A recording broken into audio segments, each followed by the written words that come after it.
नमस्कार। टीवी 24 के इस खास कार्यक्रम टीवी 24 भक्ति में हमसे जुड़े तमाम दर्शकों का बहुत बहुत स्वागत है। भारत एक ऐसा देश है जो ऋषि मुनियों का देश कहा जाता है, अद्भुत चमत्कारों का देश कहा जाता है, चमत्कार को नमस्कार किया जाता है। एक ऐसा देश, इसी देश में अनेक प्रकार की विद्याएं होती हैं, चमत्कार होते हैं। खासकर हम बात करें 10 महाविद्या की, माताओं के 10 महाविद्या होते हैं, उसमें एक खास 9वीं माता है मातंगी माता। आज हम मातंगी माता के विषय में चर्चा करेंगे और मातंगी माता के दिव्य धाम के पीठाधीश्वर महाराज प्रेम साय जी महाराज जी हमसे जुड़े हुए हैं। हम उनका हमारे चैनल में, हमारे स्टूडियो में स्वागत करते हैं। महाराज जी नमस्कार जी।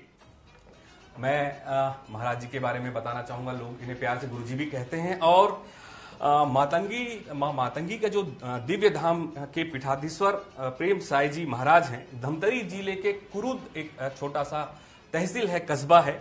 इस क्षेत्र में जाम गांव में मां का दरबार लगाते हैं गुरुजी। और ऐसा भी लगातार सामने दावा भी आता है कि दरबार में आने वाले तमाम जो प्रार्थी हैं, दर्शनार्थी हैं, उनकी तमाम जो संकट है, उनकी जो समस्याएं हैं, उनका समाधान भी होता है। पर्ची के माध्यम से गुरुजी इन समस्याओं को देखते हैं और उनकी पीड़ा होती है, उनकी पीड़ा का निदान बताकर आगे समाधान की ओर बताते हैं। और दिनों दिन इनकी ख्याति भी छत्तीसगढ़ प्रदेश के अलावा भी पूरे देश में बढ़ती जा रही है।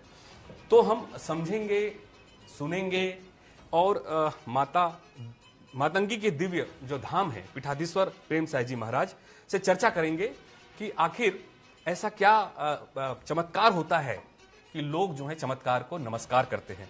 महाराज जी सबसे पहले तो मैं आपसे ये जानना चाहूंगा, चूंकि मातंगी माता जो है की बात करें तो 10 महाविद्या में एक प्रमुख माताओं में से एक है।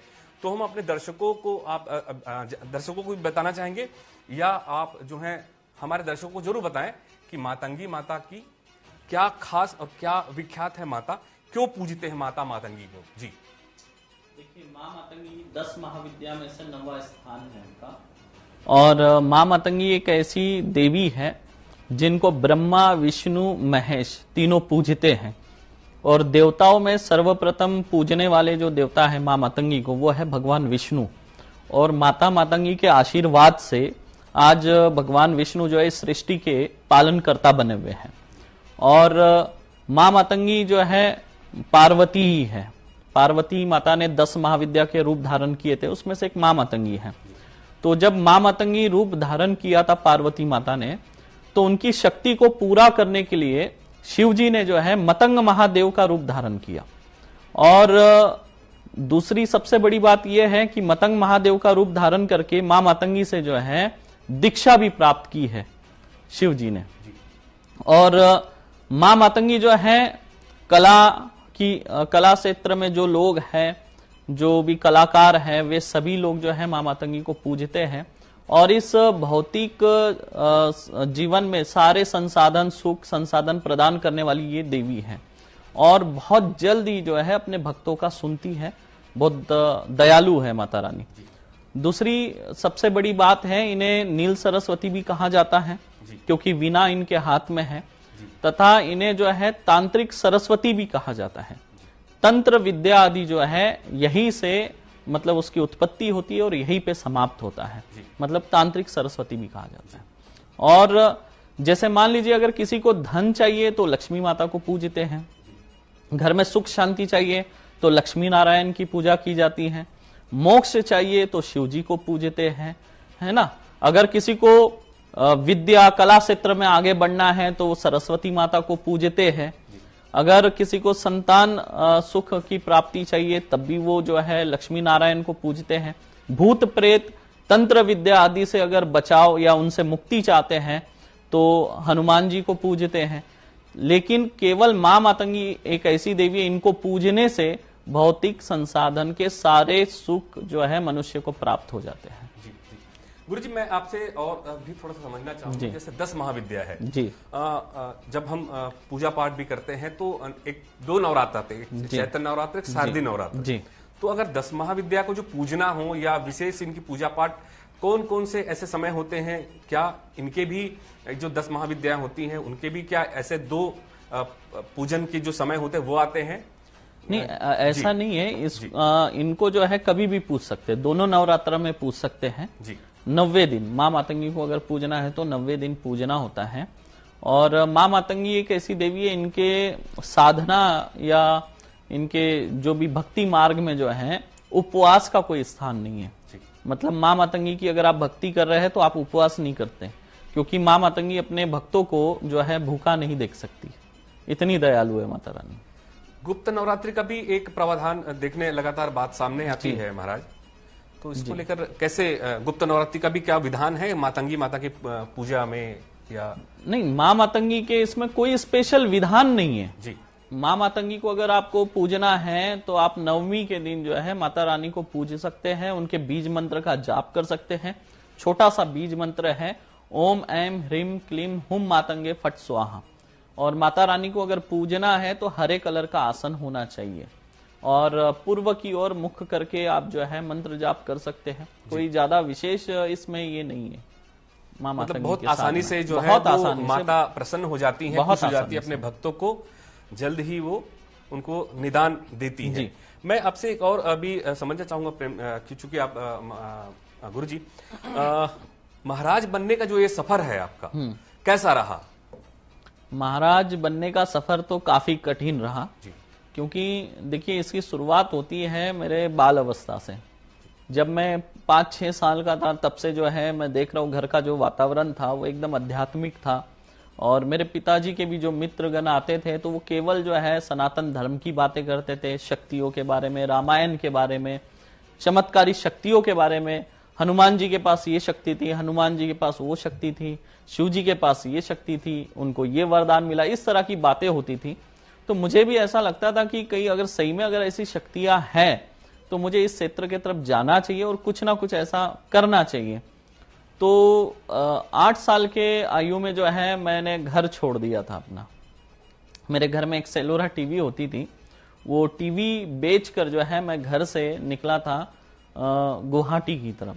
और मैं गुवाहाटी गया, वहां पर लगभग 6 महीने के बाद मुझे मेरे गुरुदेव मिले थे। और वो जो 6 महीने हैं काफी परिश्रम भरे रहे हैं, क्योंकि मुझे उस अवस्था में भिक्षा भी मांगनी पड़ी, क्योंकि जो पैसे मेरे पास थे वो समाप्त हो चुके थे। मुझे मंदिर के बाहर जो है फुटपाथ पे सोना पड़ा। तो काफी कठिन था वो मेरे लिए समय, लेकिन मैं घर वापस नहीं आ सकता था, क्योंकि दृढ़ संकल्प के साथ मैं घर से निकला था कि मैं अपने लक्ष्य को साध कर ही रहूंगा।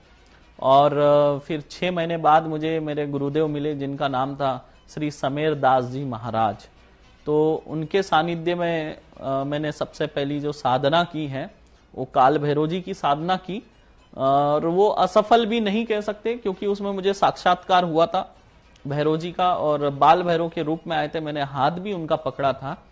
पर जैसे बोलते हैं ना कि ईश्वर जब साक्षात्कार देते हैं अपना, तो वो आपकी बुद्धि भी भ्रष्ट कर देते। अगर वो नहीं चाहते कि आप उन्हें सिद्ध करें तो आप उन्हें सिद्ध नहीं कर सकते।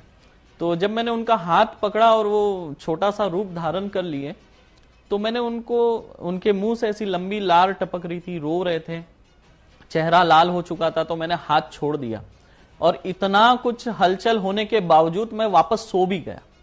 और जब दूसरे दिन मैं ये सारी घटना अपने गुरुदेव को बताता हूं तो उन्होंने मुझे काफी डांटा कि कौन सी गलती आपने की, पता है आपको। तो फिर मैंने फिर से कहा कि मैं कोई बात नहीं, फिर से साधना कर लूं। लेकिन गुरुदेव ने कहा कि अब आप ये साधना नहीं कर सकते।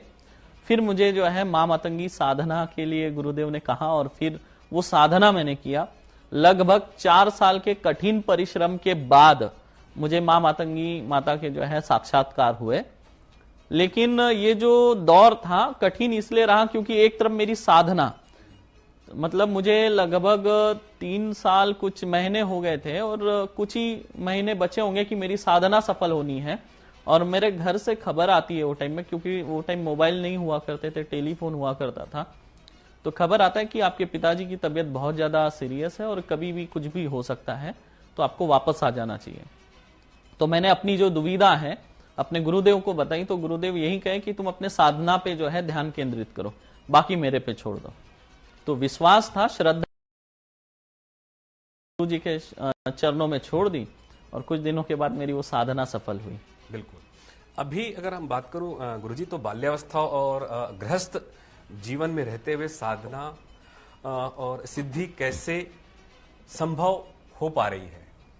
देखिए, सबसे पहली बात, बाल अवस्था में जो मैंने साधना की है वो मेरी सफल हो चुकी है।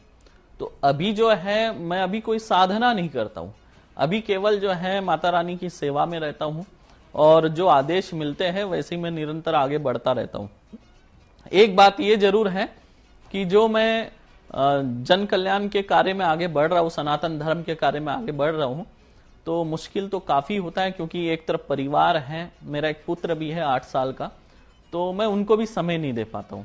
और आज यकीन मानिए 8 महीने से मुझे खुद के लिए समय नहीं मिला है। मैं सोच रहा हूं एक दिन अगर मैं ब्रेक लूं तो ब्रेक नहीं ले पा रहा हूं मैं, ऐसी अवस्था है। निश्चित रूप से एक तरह से जो समाधान निदान, क्योंकि समाज है, मनुष्य लगातार पीड़ा रहता है किसी न किसी रूप में, और लोग जो है वो आस्था, हमारा देश जो है वैसे भी आस्था पर ज्यादा केंद्रित होता है और लोग भक्ति भाव पे ज्यादा ध्यान रहता है। तो निश्चित रूप से आप लोग जैसे गुरु हैं, एक मार्गदर्शन देते हैं, मार्गदर्शी होते हैं, लोगों की समस्याओं का निदान होता है, निश्चित रूप से बहुत बेहतर काम है। और मैं भी थोड़ा सा जानना चाहूंगा कि मातंगी के जो दिव्य धाम है जी, उसमें चमत्कार का विज्ञान से कुछ तो कनेक्शन होगा? नहीं, देखिए, चमत्कार का और विज्ञान का कोई कनेक्शन नहीं है। चमत्कार को अक्सर जो है ईश्वरीय, आध्यात्मिक और अलौकिक शक्तियों से होने वाले परिवर्तन के परिणाम को जो है चमत्कार कहा जाता है। और इस विज्ञान का चमत्कार से दूर दूर तक कोई लेना देना नहीं है, क्योंकि विज्ञान जो है प्रकृति के नियमों का जो है अध्ययन करता है। और जहां पर मैं ये कहना चाहूंगा विज्ञान नहीं पहुंच पाता है, वहीं से चमत्कार की शुरुआत होती है। मतलब जो विज्ञान से परे है वही चमत्कार है, वही आध्यात्मिक शक्ति है। तो इनसे कोई लेन देन नहीं है। बिल्कुल। तो चमत्कार को नमस्कार होता है हमारे पूरे देश में। और हम अपने देश की भी बात करें और मां मातंगी की भी विषय में लगातार हम चर्चा कर रहे हैं गुरु जी से। एक बात भी और खुलकर सामने आती कि अस्थमा की जो बीमारी होती, जो काफी वैज्ञानिक इस पर रिसर्च भी कर रहे हैं, काम भी कर रहे हैं, इसका आप निःशुल्क इलाज भी करते हैं। दावा करते हैं कि 3 दिन में 3 खुराक से अस्थमा का जड़ से ही खात्मा हो जाता है। इसमें कितनी सच्चाई है जी? इसमें 100% सच्चाई है, क्योंकि मैं लगभग 10-12 साल से जो है ये दवा दे रहा हूं और निःशुल्क देता हूं। इसका कोई शुल्क नहीं लिया जाता और आज तक मेरे संज्ञान में एक भी ऐसा व्यक्ति नहीं है जिसको मैंने दवा दी हो और वो व्यक्ति ठीक ना हुआ हो। और ये जो दवा है इससे काफी बड़े बड़े लोग भी ठीक हुए हैं। जैसे हमारे भारतीय टीम में एक है जितेश शर्मा करके क्रिकेटर है, और उनकी माता जी जो है उनको अस्थमा 20-22 साल से था। मैंने केवल एक बार उनको दवा दी है, वो बिल्कुल पूरी तरह ठीक हो गए। तो ऐसे हजारों लोगों को हम ठीक कर चुके हैं, निरंतर कर रहे हैं, पूरा निःशुल्क है। क्योंकि देखिए, जो गूगल में उस दिन मैं सर्च कर रहा था उस हिसाब से जो उसका आंकड़ा था 3 करोड़ 10 लाख पेशेंट इस वक्त वर्तमान में है, लेकिन मेरे हिसाब से कम 10 करोड़ के आसपास लोग होने चाहिए, क्योंकि वो रिकॉर्ड में नहीं है। और अस्थमा जो है अगर 10 लोग हैं तो 10-12 लोग में किसी ना किसी को मिल ही जाता है। तो उसका जो है साइंस के पास इलाज नहीं है। मुझे मेरे पूज्य गुरुदेव श्री जी द्वारा ये ज्ञान प्राप्त हुआ था। उन्होंने ये कहा था जन कल्याण के समय ये तुम्हें बहुत काम आएगी, क्योंकि जन कल्याण का कार्य करना है तो कोई ऐसी शक्ति, कोई ऐसा चीज आपके पास होना जरूरी है। तो आशीर्वाद के रूप में मुझे प्राप्त हुआ है। और ये वर्क कैसा करता है ये भी बता दूं, और ये देने का तरीका भी थोड़ा सा अलग है। इसे जो है एक हमने वेन्यू बनाई है, पाइप की, एक मिट्टी की एक पाइप बनाई हुई है। उसमें जो है ये एक जो आयुर्वेदिक चूर्ण है वो भरा जाता है, फिर उसे आग से जलाया जाता है, फिर उसे खींचा जाता है, जैसे स्मोक की तरह, जैसे सिगरेट लेते हैं उसी तरह खींचते हैं, और उसका धुआं जो है गले से नीचे फेफड़ों में रोका जाता है। जितना समय रोक सके 10 सेकंड 15 सेकंड, उसके बाद छोड़ देते। ऐसा एक दिन में 6 बार दिया जाता है, 10 मिनट के अंदर में 6 बार दिया जाता है, और ऐसा 3 दिन दिया जाता है। पहले ही दिन जो है अस्थमा 90% ठीक, दूसरे दिन 100% ठीक, और तीसरा डोज जो है हम बूस्टर डोज बोल के खुद के समाधान के लिए देते हैं कि भविष्य में इसे ये रोग कभी नहीं आएगा, और कभी नहीं आता ये रोग। जी जी, मैं आपसे थोड़ा सा ये भी अब समझना भी चाहूंगा, लगातार जो बड़े जितने भी हमारे देश में बाबा हैं, चाहे वो बागेश्वर हो, तमाम जो पर्ची वाले बाबा कहलाते हैं, ये आपको भी पर्ची जो है वो आप भी पर्ची देखते, पर्ची दिया जाता है जी। तो ये इतने सारे जो और भी बाबा हैं उनके पर्चे और आपके पर्ची में क्या ऐसा अंतर होता है? कोई अंतर नहीं है जी, सब पर्चे एक जैसे ही लिखते हैं। पंडित धीरेन्द्र कृष्ण शास्त्री जी जो है मेरे छोटे भ्राताई है जी, क्योंकि उन्हें जो है मैं तब से देख रहा हूं जब उनके पास 1000 सब्सक्राइबर थे, और तब मेरे यूट्यूब चैनल पे 70 से 80 हजार सब्सक्राइबर थे, और वो उम्र में भी मेरे से छोटे, तो मेरे छोटे भ्राताई है जी। लेकिन उनके पास जो शक्ति है, मेरे पास जो शक्ति है, हम जो पर्चा लिखते हैं उसमें कोई अंतर नहीं है। ऊर्जा एक ही है, विद्या भी एक ही है, बस अंतर है साधना का। वो जो साधक है बालाजी के हैं, और मैं जो हूं भगवती मां मातंगी का साधक हूं, बस इतना। लेकिन इनका भी आपस में कनेक्शन है। जैसे हनुमान जी हैं, उनके भगवान सूर्य गुरुदेव रहे हैं, नारद जी उनके गुरुदेव रहे हैं, मतंग ऋषि भी जो है उनके गुरु रहे हैं। और मैं आपको बता दूं कि ऐसी मान्यता है, मतंग ऋषि जी के ही आश्रम में जो है हनुमान जी का जो है जन्म हुआ है, ऐसी मान्यता है। लेकिन और एक उससे जुड़ता हुआ उल्लेख यह है कि मां दुर्गा जी के आशीर्वाद से मतंग ऋषि जी के घर पे कन्या का जन्म हुआ था, जिनका नाम था मातंगी माता, मातंगी देवी। तो हनुमान जी और मातंगी माता जो है गुरु भाई गुरु बहन भी हुए। तो शक्ति एक ही है, ऊर्जा एक ही है, विद्या एक ही है, बस साधना जो है वो अलग है। एक तरह से लगातार अभी देखने भी आता है कि दरबार लगाया जाता है, बड़े बड़े जो पंडित हैं, महर्षि हैं, गुरुजी हैं, महाराज हैं, लगातार काफी भीड़ होती है, काफी संख्या में लोग पहुंचते हैं। जो दरबार भी लगता है, अन्य जो गुरुजी हैं, जैसे बड़े पंडित लोग हैं लगा रहे हैं, महाराज लोग लगा रहे हैं, आपके दरबार और उनके दरबार में ऐसा क्या अंतर होता है कि लोग आपके पास खींचे चले आते हैं? जी देखिए, अंतर कुछ भी नहीं है, सबका एक ही उद्देश्य है कि जो लोग दुखी हैं, परेशान हैं, उनका जो है दुख किसी भी तरह उनके जीवन से दूर हो जाए, जो परेशानी है वो दूर हो जाए, जो विघ्न है वो दूर हो जाए। सबका प्रयास एक ही है, अलग कुछ नहीं है। सब एक ही तरह से स्कैनिंग करते हैं, देखते हैं क्या परेशानी है, और जो उनके आराध्य देवता है उनसे प्रार्थना करते हैं कि भाई इनके जीवन में जो दुख है उसे आप दूर कर दीजिए। और सभी जो है सनातन धर्म के लिए कार्य कर रहे हैं, हम भी सनातन धर्म के लिए कार्य कर रहे हैं। जैसे पंडित धीरेन्द्र कृष्ण शास्त्री जी जो है वो भी हिंदू राष्ट्र की मांग करते हैं, हम भी हिंदू राष्ट्र की मांग करते हैं। जो यहाँ पे धर्म परिवर्तन हो रहा है, या जो धर्म परिवर्तन कर चुके हैं, ऐसे लोगों को वापस लाने का, या धर्म परिवर्तन जो हो रहा है उसे रोकने का कार्य वो भी कर रहे हैं और हम भी कर रहे हैं। और जितने सनातनी है उनकी रक्षा करना, उनके लिए जो है सनातन धर्म को मजबूत करना, अपने धर्म के बारे में जानकारी देना, यही कार्य सबका और वही हम सब कर रहे हैं। इसमें भिन्न कुछ भी नहीं है। मैं एक आपसे भी थोड़ा सा समझना भी चाहूंगा, जैसे अभी अंबानी है हमारे देश के और विश्व के 10 टॉप 10 लोगों में आते हैं, धनी है, काफी मिलियनियर हैं।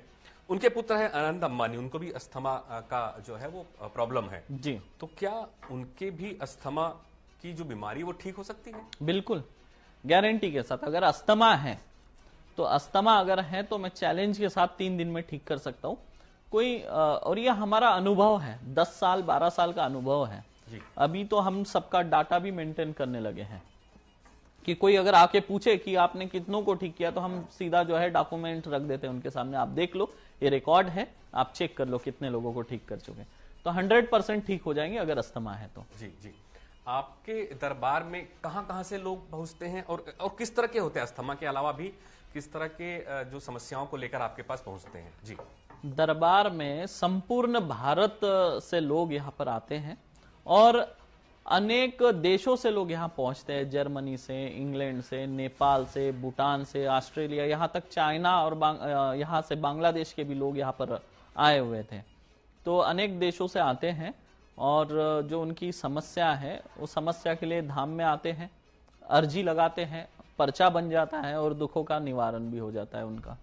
समस्या अनेक तरह की होती है, किसी का विवाह नहीं हो रहा है, किसी का व्यापार नहीं चल रहा है, किसी की शारीरिक समस्या है, कोई रोग से ग्रसित है, तो किसी के ऊपर कर्ज बहुत ज्यादा है, तो किसी को पितृ दोष से परेशान है। तो इस तरह की अलग अलग समस्याएं होती हैं, तो सारी समस्याएं दूर होती है धाम में आने से। जी जी, आपके दिव्य दरबार की भी हम बात करें तो दरबार में जो बनने की जो पर्ची बनने की प्रक्रिया है वो कैसी आसान होती है कि काफी जटिल प्रक्रिया होती है कि लोगों को काफी लंबी लंबी लाइनें होती है, या फिर दिक्कत या परेशानी वाली तो नहीं होती है? किस तरह की होती है ये प्रक्रिया? देखिए, जटिल तो नहीं कह सकते, लेकिन थोड़ा सा परिश्रम जरूर लेना पड़ता है और थोड़ा सा धैर्य भी रखना होता है, क्योंकि पर्चा लिखने वाला मैं एक व्यक्ति हूं और हजारों लोग होते हैं, तो धैर्य रखना पड़ता है। और प्रक्रिया ऐसी है, जब पहली बार कोई व्यक्ति धाम में आता है, माता रानी के दर्शन करता है और एक लाल कपड़े में नारियल बांधता है कि गुरुजी को प्रेरणा दे और मेरे जीवन में जो दुख है, तकलीफ है, वो दूर हो, मेरी जल्दी अर्जी लगे, मेरा जल्दी पर्चा बने, ऐसी कामना करते हुए जो है नारियल बांधते हैं। और लगभग जो है बहुत कम लोग हमारे यहाँ से निराश जाते हैं, ज्यादातर लोगों के पर्चे बन ही जाते हैं धाम पे। जी जी, बस इतना है, धैर्य रखना होता है थोड़ा नंबर आने का। जी गुरुजी, मैं एक चीज और भी समझना चाहूंगा, क्योंकि भूत प्रेत बाधा, ऊपरी पीड़ा, बाहरी हवा, इस तरह की लगातार बातें होती हैं। चूंकि मातंगी माता तंत्र क्रिया की से पूजा की जाती है, माता तांत्रिक सरस्वती माता से, तो क्या ये भूत प्रेत बाधा, ऊपरी बाधा ये होती है या नहीं होती है? फिर इस तरह की पीड़ाएं भी होती है, और ये पीड़ा होती भी है तो क्या ये इससे पूजा पाठ से ये चला जाते हैं, ये ऐसा होता है क्या कुछ? बिल्कुल, देखिए हमारे यहाँ तो ऐसे भी लोग आते हैं जो 100% मेंटल करार दिए जाते हैं डॉक्टर की तरफ से, लेकिन ठीक होके जाते हैं। ऐसे भी लोग हमारे यहाँ आते हैं जिनको डॉक्टर बोल देते हैं रीढ़ की हड्डी में नस दबा है, L4 L5 जो भी है, फिर ऑपरेशन करना पड़ेगा, लेकिन वैसे लोग एकदम स्वस्थ होके चल के जाते हैं। कुछ ऊपरी बाधा होती है तभी तो।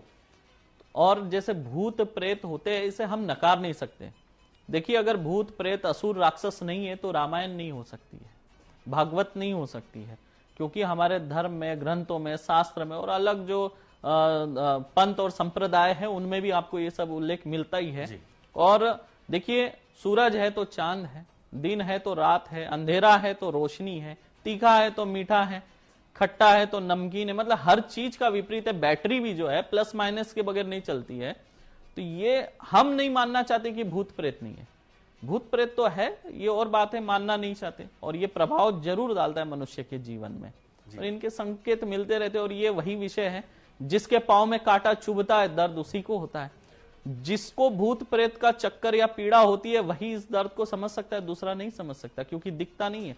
ये ठीक उसी तरह है जैसे इन तारों में बिजली तो दौड़ रही है लेकिन दिखती नहीं है, हाथ लगाने पे महसूस होती है। तो वैसे ही जो व्यक्ति इनके संपर्क में आता है वही इन्हें महसूस कर सकता है। बिल्कुल। मैं आपसे थोड़ा सा और भी समझना चाहूँ, क्या आपने कभी विदेश भी जाकर अपना प्रवचन दिया या दिव्य दरबार लगाया है? हाँ, हमने नेपाल में दरबार लगाए हैं, और अभी इंग्लैंड जाने का एक चल रहा है, वहां पे भी हमारा एक शिविर का निमंत्रण आया हुआ है इंग्लैंड में। जी, मैं आपसे थोड़ा सा और भी समझना चाहूंगा, जैसे भी बड़े बड़े बाबा दिव्य दरबार लगाते हैं, क्या उनसे मुलाकात हुई है? जैसे अभी बागेश्वर बाबा हो या मिश्रा जी हो या रावतपुरा सरकार हो, ऐसे बहुत सारे बाबा हैं, क्या आपसे कभी उनसे मुलाकात होती है? और जब मुलाकात होती है तो किस तरह की चर्चाएं होती है? देखिए, काफी संतों से मुलाकात होते रहती है, लेकिन बागेश्वर जी से मेरी मुलाकात अभी हुई नहीं है, और प्रदीप मिश्रा जी से भी मेरी मुलाकात कभी नहीं, क्योंकि मैं व्यस्त बहुत ज्यादा रहता हूँ काम में। जैसे मैंने अभी कहा कि 8 महीने में मुझे एक दिन नहीं मिल रहा है कि मैं खुद के लिए छुट्टी ले सकूं जी। तो लेकिन क्या है, सभी का जो लक्ष्य एक ही है, एक ही तरफ हमारा ध्यान केंद्रित है सबका, तो कभी ना कभी जब लक्ष्य एक है तो कहीं ना कहीं मुलाकात हो ही जाएगी। मैं ऐसा मेरा मानना है कि वो अपना काम कर रहे हैं, मैं अपना काम कर रहा हूं, किसी को बेवजह जाके डिस्टर्ब क्यों करे। हाँ, जब किसी माध्यम से जब संपर्क होगा तो जरूर बातचीत होगी, बाकी अन्य संतों से तो होती है। और सनातन धर्म के प्रति, गौ माता के रक्षा के लिए, हिंदू राष्ट्र के लिए बातें होते रहती है। जी जी, मैं आपसे एक और समझना चाहूंगा, क्योंकि आप अस्थमा की जो बीमारी है उसका निःशुल्क इलाज करते हैं देश में, तो ये क्या इस तरह का जो इलाज है ये विदेशों तक भी आप फैलाने का भी कुछ आप विचार सोच रहे हैं, ताकि विदेशों को भी इस हमारे देश की जो अद्भुत जो इलाज है वो और भी विदेशों तक जाएं और वहां के लोग भी इस समस्या से जो पीड़ित हैं वो उनको भी निदान मिले। जी देखिए, अभी हम ऐसा कर रहे हैं कि हम जो है फिलहाल इसे कुछ दिन हमारे पास रखेंगे, कुछ दिन जो है इलाज चलेंगे, हमारे बड़े बड़े शिविर का आयोजन होने वाला है अस्थमा के लिए स्पेशल जी। और कुछ साल के बाद हम जो है इसे भारत सरकार को सौंप देंगे जी। ताकि हम चाहते हैं हमारे देश का नाम आगे बढ़े और पूरे विश्व लेवल पे ये बात जाए कि अस्थमा जैसे असाध्य रोग की जो दवा है वो भारत से मिली है। तो एक दिन जो है जरूर जाएगा और भारत देश के माध्यम से जाएगा। निश्चित रूप से ये जो अस्थमा की जो बीमारी है वो निःशुल्क इलाज गुरुजी करते हैं। मातंगी दिव्य धाम के नाम से पीठाधीश्वर प्रेम साई जी महाराज करते हैं और ये इनका दरबार जो है जीजाम गांव में कुरुद के पास लगता है। और जितने भी जो हमारे दर्शक देख रहे हैं, सुन रहे हैं, वो निश्चित रूप से गुरुजी से जरूर मिले और अगर जो पीड़ित हैं, जो समस्या है, उनसे अपना समाधान भी ले। और जो मैं और भी एक चीज कहना चाहूंगा, जो निःशुल्क जो इलाज लगातार कर रहे हैं अस्थमा बीमारी की, ये पूरे विदेश तक जाए और जो देख रहे हैं इनके इलाज का लाभ भी ले और ये जो बीमारी है ये जल्द से जल्द से भी खत्म हो जाए और इसका इलाज पूरे विश्व में फैले। बहुत बहुत धन्यवाद, बहुत बहुत धन्यवाद, शुक्रिया हमसे जुड़ने के लिए महाराज। तो कार्यक्रम में आज इतना ही। आप देखते रहिए TV24।